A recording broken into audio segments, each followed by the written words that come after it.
नमस्कार, आप देख रहे हैं Bharat news today channel. Rahul Gandhi के दोनों बयान इस बात के प्रमाण हैं कि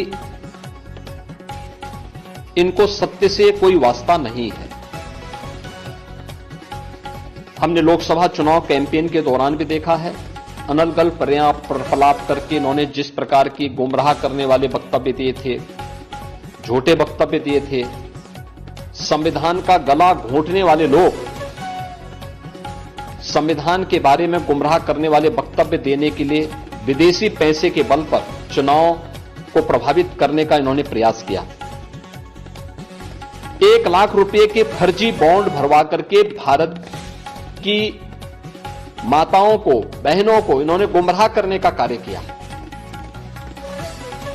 और आज जो बयान फिर से राहुल गांधी ने दिए हैं वे अत्यंत निंदनीय हैं और शर्मनाक भी। अयोध्या को उसकी पहचान से वंचित किसने किया था? क्या इस सच नहीं कि इंडी गठबंधन से जुड़े हुए लोग इसके लिए जिम्मेदार हैं? श्री राहुल गांधी और उनके सहयोगी इस बात के लिए जिम्मेदार हैं जिन्होंने न केवल अयोध्या को वनवास दिया था बल्कि सरयू मैया के रक्त के जल को भी रक्त रंजित करने का कार्य किया था। कौन नहीं जानता है कि अयोध्या को उसकी पहचान से वंचित करने का कार्य आजादी के बाद से ही लगातार कांग्रेस करती रही। रामलला के मंदिर पर ताला लटकाने का काम किया था, हिंदुओं को पूजा करने से वंचित करने का काम कांग्रेस ने किया था। और आज जब अयोध्या अपने वैभव की पुनर्स्थापना के लिए फिर से पूरी दुनिया को अपनी ओर आकर्षित कर रही है तो कांग्रेस कैसे इसको अच्छा मान सकती है? श्री राहुल गांधी का बयान झूठ का एक पुलंदा है। सच्चाई यह है, अयोध्या के अंदर 1733 करोड़ रुपए केवल मुआवजे के रूप में अयोध्या वासियों को प्रदेश सरकार ने उपलब्ध करवाए हैं।